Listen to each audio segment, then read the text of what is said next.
Hello and welcome to Reimagining Education, a podcast from Michigan International Prep School.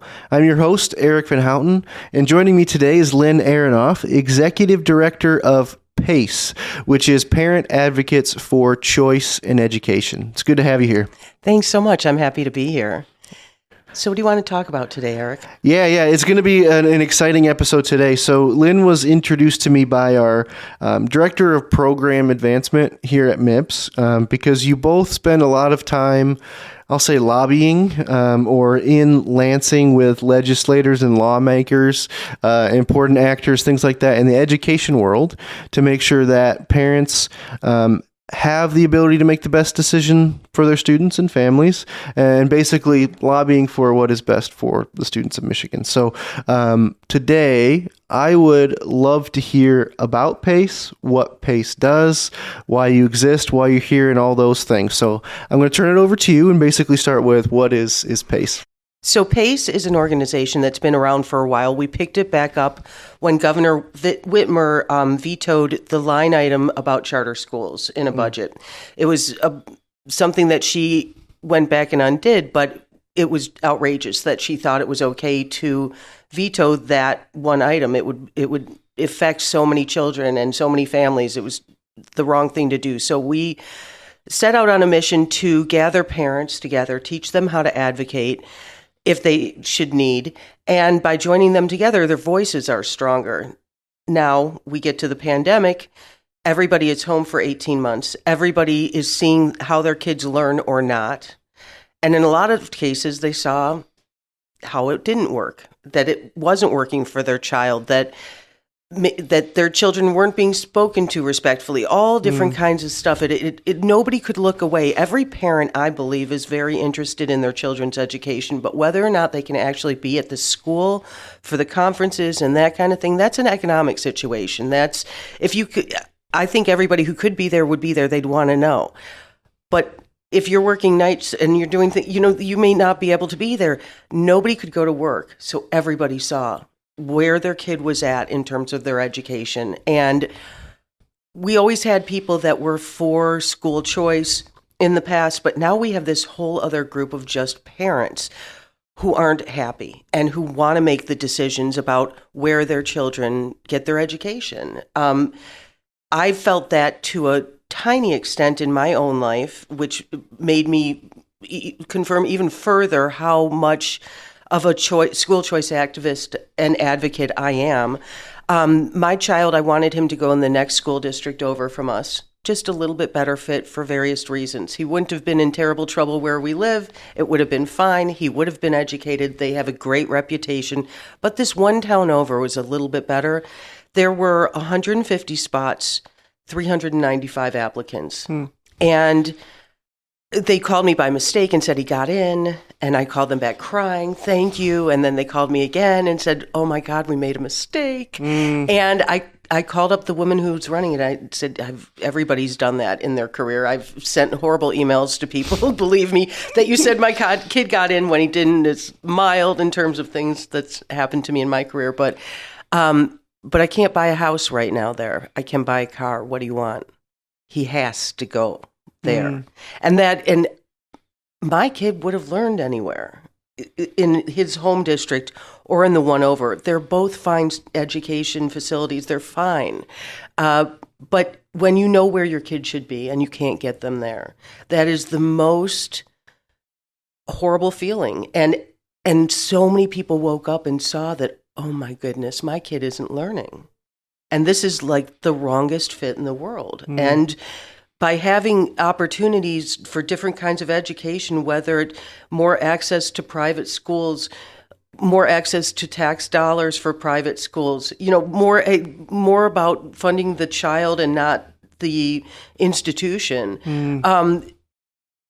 Everybody wins, and everybody wins. The schools win too. Competition is not a terrible thing. My child's school, little public school in Berkeley, Michigan, could beat anybody any day. It is a wonderful, wonderful place.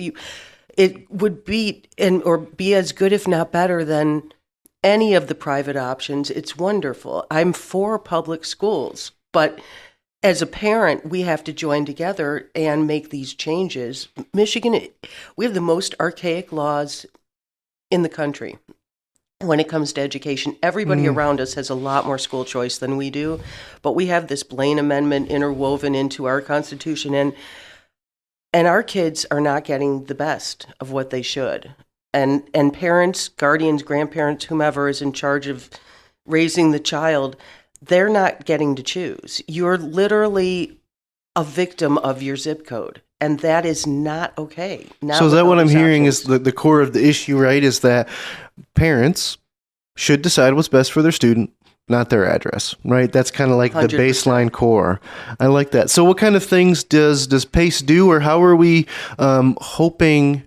I shouldn't say we, right? It's just colloquial, but how is parent advocates and you hoping to change, hoping to see? Well, because we want to gather everybody together. We want to gather parents together so that it magnifies their voices. So we're doing things like we have a series of lunch and learns that we're doing virtually once a month, and we have people talking about different kind of options. This month's is actually tomorrow on April 5th, but you can watch it anytime. It's recorded.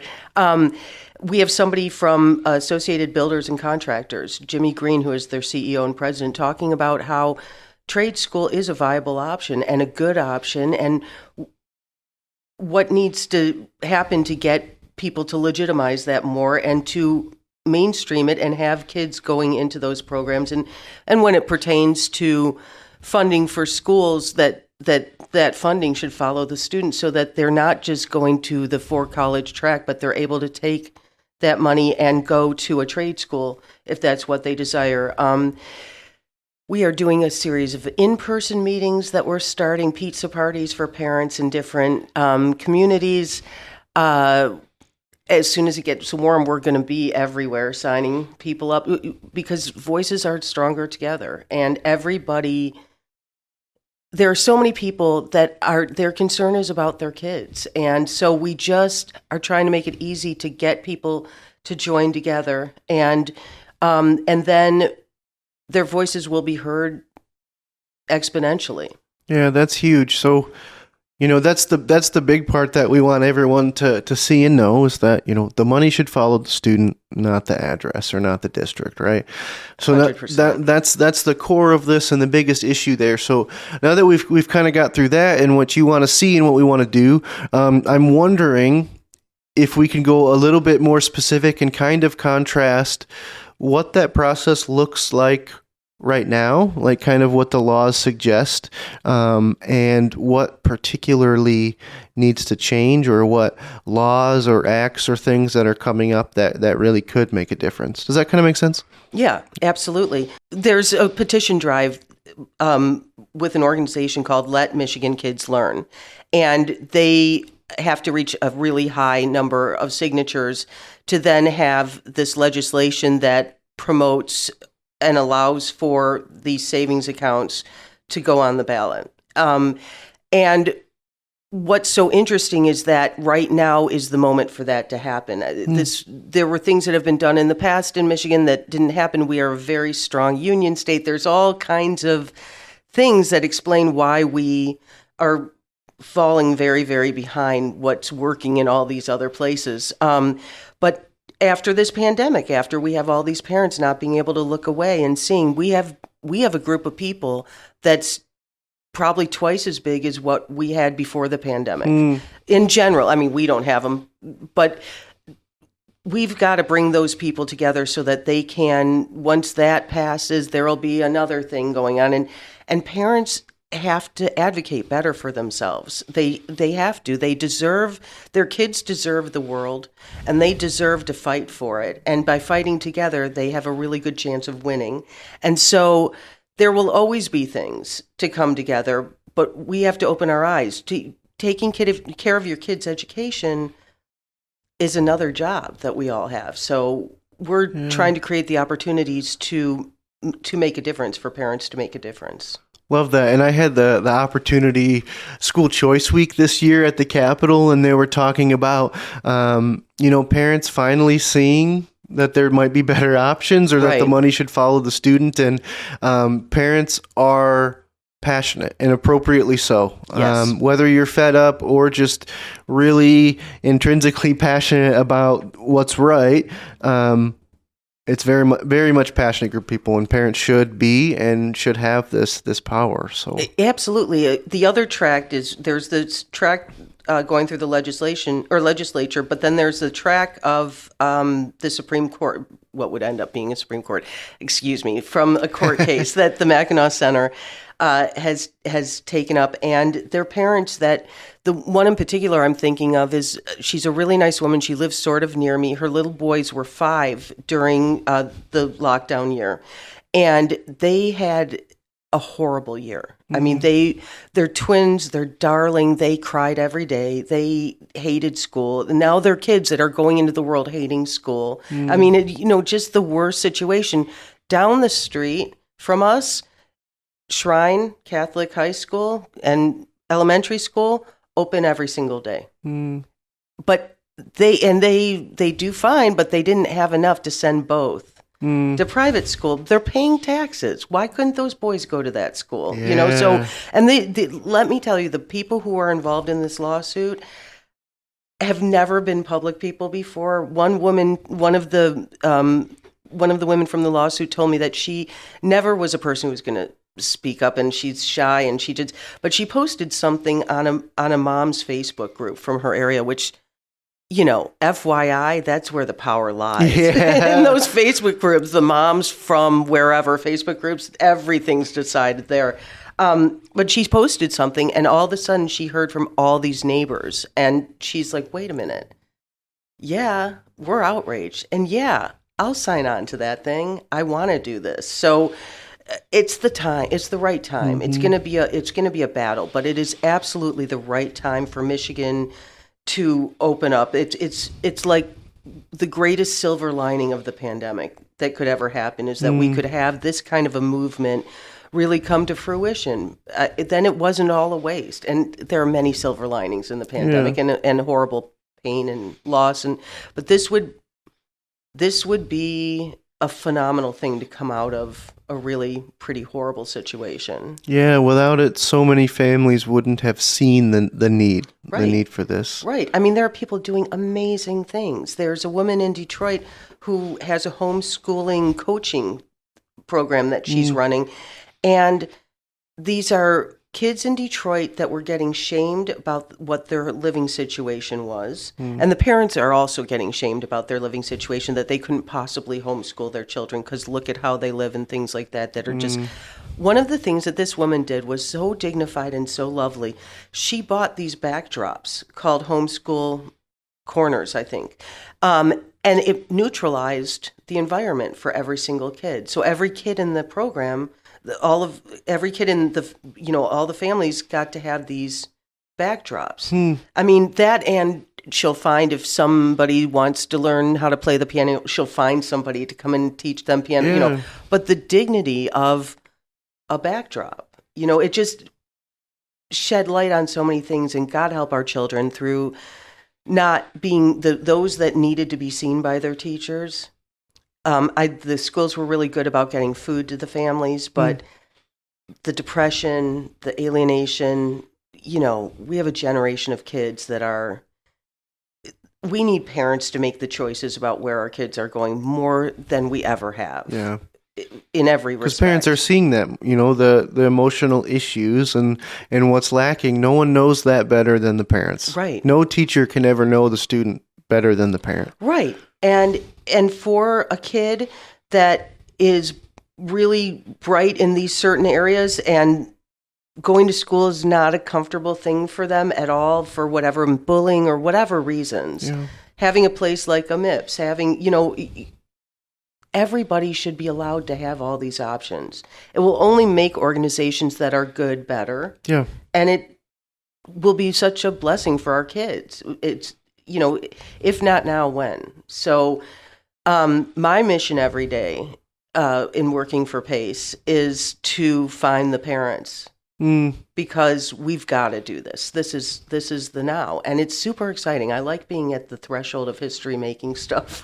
Yeah, it'll be an incredible thing, and it's going to be so hard fought. It is so hard fought, but I think we can do it this time. So I'm excited.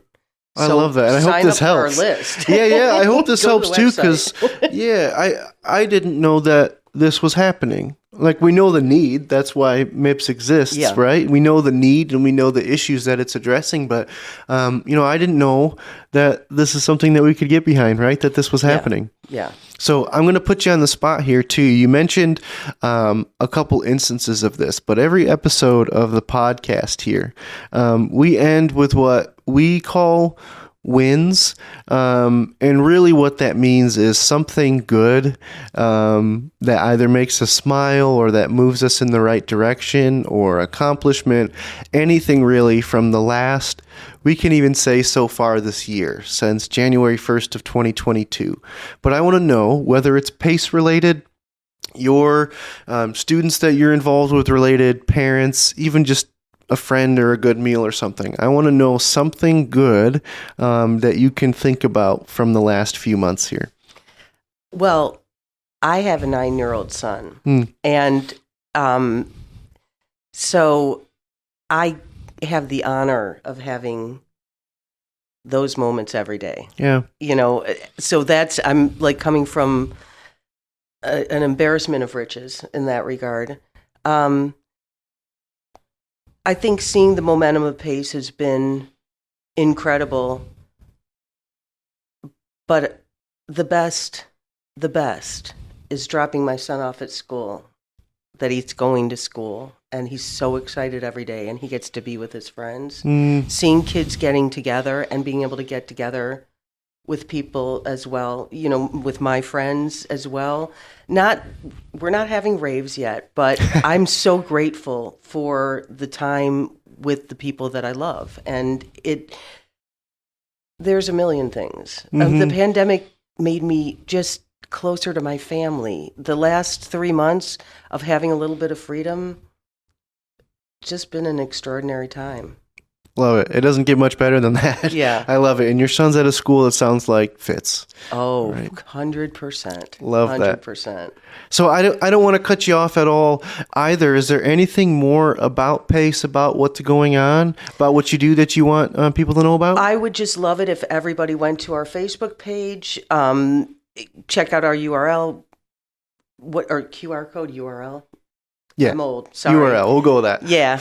Sign up. Get our updates. We're going to be the place where you can find out everything when it comes to school choice. Once we get this passed, we're going to be the place to find out how to access the different things that are available to you, because that'll be the next hurdle, is can I get my child to be able to go from here to here, and how do I access this program and that program? So we hope to educate everybody and be a hub of information for the whole movement. So Parent Advocates for Choice in Education, baby, sign up today. Love it. That was going to be my last question too, of how can they find you to ask questions, support, join, all that. Is that the website? Yeah, go to the website. Perfect. And they can just search Parent Advocates for Choice in Education on Facebook, Google, all that stuff, and they'll find you. Yep.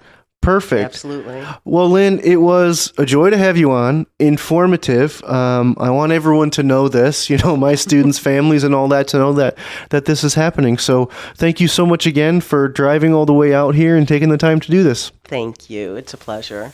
Thanks. Reimagining Education is brought to you by Michigan International Prep School. If you'd like to learn more about us and what we do, head to our website at miprepschool.org. That's miprepschool.org. Thank you so much for listening to this podcast. We will talk to you soon.